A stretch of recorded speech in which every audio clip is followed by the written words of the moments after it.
एक गांव में बैठ करके उपदेश दे रहे थे। उपदेश दे करके जब चल दिए तो वहाँ जो लोग बैठ करके सुन रहे थे वो लोग पानी भर करके लाए और नारद जी यहाँ बैठे हुए थे उस जगह को धोने लगे। पीछे मुड़ करके नारद जी देख लिए तो बड़ा आश्चर्य हुआ कि यहाँ का कैसा विधान है। जब अतिथि आता है तब जमीन धोया जाता है, आसन लगाया जाता है, बैठाया जाता है, और यहाँ का विधान कि जब अतिथि चल देता है तब उसके बाद जमीन क्यों धोई जाती है। बात समझ में नहीं आई। विष्णु भगवान के पास गए और प्रार्थना किया कि महाराज मेरे मन में एक संशय है, बता दीजिए क्या है। कहा महाराज जहाँ मैं बैठा था संदेश सुनाया, लोगों को उपदेश दिया, मेरे चलने के बाद गांव के लोग पानी ला करके मेरे बैठे हुए जगह को क्यों धो रहे हैं, इसको आप समझा दीजिए। तो कहा नारद क्या सचमुच में समझना चाहते हो? हाँ महाराज समझने के लिए पूछा। कहा तो ठीक है, वो गांव के लोग बड़े जानकार हैं, उनको कोई समर्थ महात्मा मिल गया इसलिए तुम्हारे बैठने की जगह को धोया है। कहा महाराज आखिर में मेरे बैठने की जगह को क्यों धोया, इसको मैं पूछ रहा हूँ। कहा धोया इसलिए है नारद कि जिस जगह पर आप बैठे थे आपके बैठने से वो जगह अशुद्ध यानी अपवित्र हो गया। तो नारद जी का धड़कन बढ़ गया, बहुत चिंता बढ़ गई। महाराज मेरे बैठने से जगह अशुद्ध हो गई? मैं तो आपके चरणों की पूजा करता हूँ, आपके चरणों का दर्शन करता, आपकी सेवा करता, मैंने ऐसा कौन सा गुनाह पाप कर दिया कि मेरे बैठने से जगह अशुद्ध हो गई? आप इसको बता दीजिए। कहा नारद ये भी जानना चाहते हो? हाँ महाराज इसको भी बता दीजिए।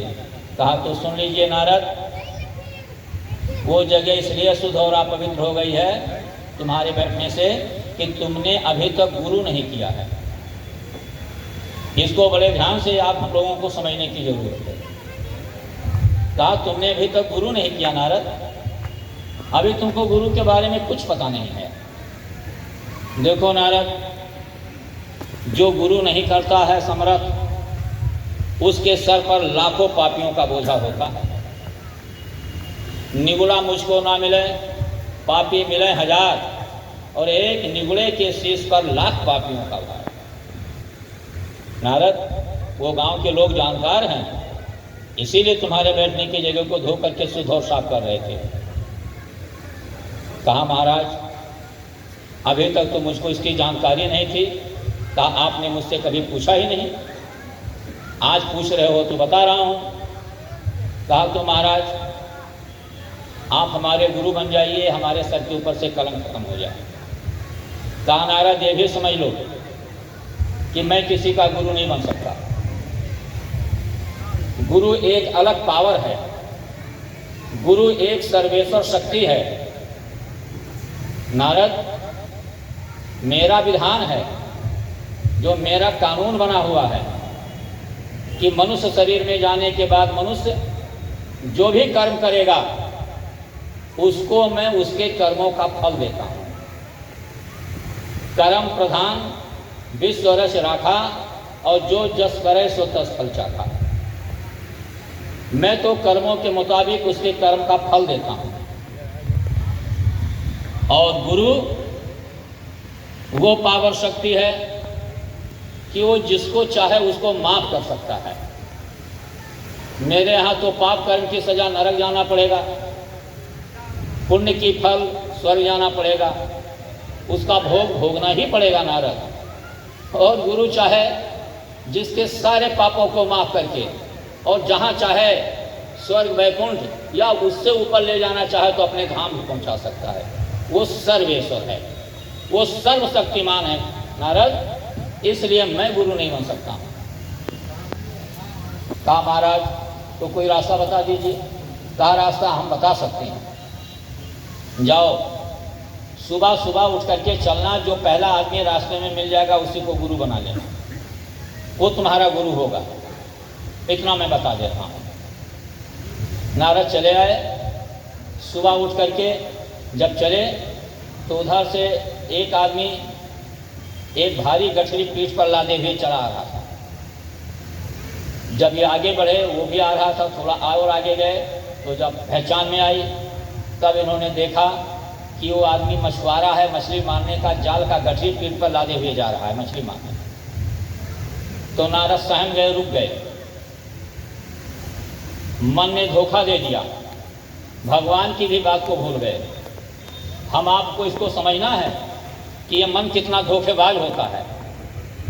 मन ने धोखा दिया तो भगवान की भी बात भूल गए और कहा, बताइए, विष्णु भगवान ने कह दिया कि जो पहला व्यक्ति मिलेगा वो तेरा गुरु होगा, और ये मछली मारने वाला मछुआरा और मैं देव ऋषि नारद, भला मैं इनको अपना गुरु बनाऊंगा? ये कैसे हो सकेगा? रुक गए। तब तक वो गठरी वाला इंसान थोड़ा और आगे आ गया, अब सामने चेहरा साफ दिखाई पड़ने लगा। तो देखो भाई बहनों, ये गुरु की महिमा है। रामायण में लिखा हुआ है, रामायण तो पढ़ते हैं लोग रोज, लेकिन समझने की कोशिश करें। संत सहज स्वभाव खगराया और मन क्रम वचन दीन पर गाया। जैसे पेड़ लगा हुआ है, पेड़ का सहज स्वभाव है कि कोई भी उसके नीचे चला जाए, अच्छा हो या बुरा हो, चाहे जो पेड़ के नीचे जाएगा, पेड़ सबको छाया देता है कि किसी को इनकार कर देता है। ये संत सहज है, संत का सहज स्वभाव होता है। ये मैं भेषधारी संत की बात नहीं कहता हूँ, मैं जो प्रभु के दरबार से आते हैं अभी उसको भी मैं आपको स्पष्ट कर दे रहा हूँ कि कैसे आते हैं, कब आते हैं।